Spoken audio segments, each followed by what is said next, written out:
Hello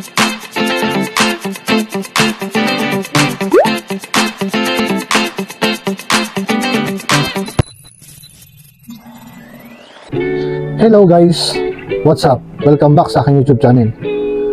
Sa video ito, ituturo ko naman sa inyo kung paano natin maiwasan ang mag-overload ang ating mga wires, at kung ano yung mga size ng wires na pwede natin gamitin, at kung hanggang saan lang yung allowed nito para sa ating mga circuit breaker, kung ano ang tamang wires sa ating mga circuit breaker para maiwasan natin ang mga ganitong pangyayari na mag-overload ang ating mga wires. At sa video ito rin guys, papakita ko rin sa inyo kung ano yung mga maaaring mangyari sa ating mga wires pag ito ay nag-overload.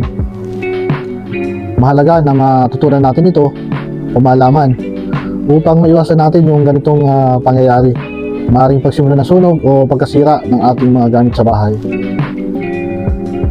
Yan guys, may pakikita ko sa inyo mga video clips upang makita nyo kung ano yung mangyayari sa ating mga wires pag ito ay nag-overload. At para nga maiwasan natin ito, kailangan alam natin yung ampere rating na tinatawag. Ito yung ating basihan upang maiwasan natin yung overload. Tulad nga ng isa kong video na nabanggit natin yung ampere rating doon, kung ano lang yung allowed para sa ating mga circuit breaker, at naroon din yung mga size ng wire natin na pwede natin gamitin para sa ampere na kailangan natin sa circuit breaker.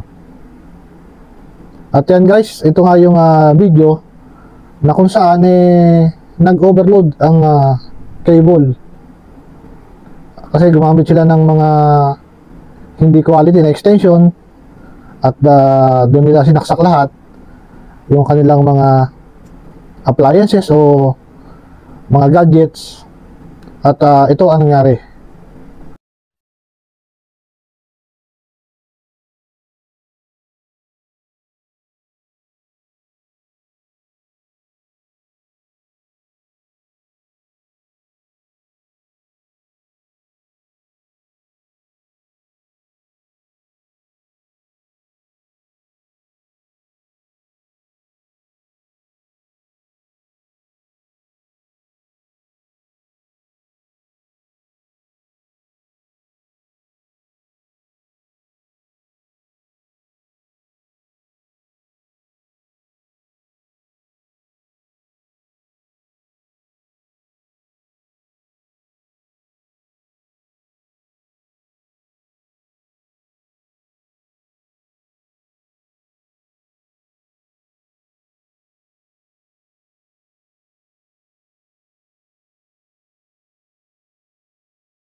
At yun nga guys, nakita nyo naman kung paano nasunog yung mga wire o yung extension.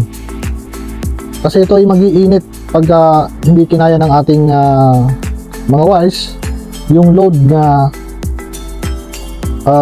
pinadaan sa kanya. Kaya kailangan ay matutunan natin yung ampere rating at pag-compute ng ating mga load. At yun nga, sa isa kong video kung napanood nyo, kailangan marunong tayo ng computation about sa electrical para malaman natin kung ano lang yung allowed para sa circuit breaker at sa ating mga wires, at kung ilang ilaw lang ang pwede sa anumang uri ng circuit breaker. At lagi natin tandaan, kahit anumang circuit breaker yan, ay kailangan hanggang 80% lang ang ating makonsume dito upang maiwasan nga natin yung ganitong overload. At ito nga yung sinasabi kong ampere rating chart. Mahalaga na meron tayo nito. Pwede nyo itong i-save sa mga cellphone nyo o i-print. Kung hindi natin masyadong kabisado yung ating mga wires at saka yung ating mga circuit breaker, kung hanggang saan lang yung allowed, upang maiwasan natin yung mga overload ng ating wire at ng ating circuit breaker. Yan guys, narito yung ating mga size ng wire. Yan, tulad ng sa isa kong video, kung hanggang saan lang ang pwede nating gamitin, kung ano lang yung allowed na pwede nating magamit sa isang circuit breaker. Yan, katulad nito guys, ang capacity breaker natin ay 15 ampere. Ngayon, itatimes lang natin yan sa 0.80% at hanggang 12 ampere lang ang ating allowed na gamitin. Katulad nitong 20 ampere times mo sa 0.80%, ang lalabas dyan ay 16 ampere. At yes, yung kagandahan nito ay malalaman natin yung mga size ng wire natin na pwede natin gamitin sa ating mga circuit breaker. Halimbawa, itong 15 ampere natin na capacity breaker ay gagamitin natin itong number 14 AWG o 2.0 sa mm squared.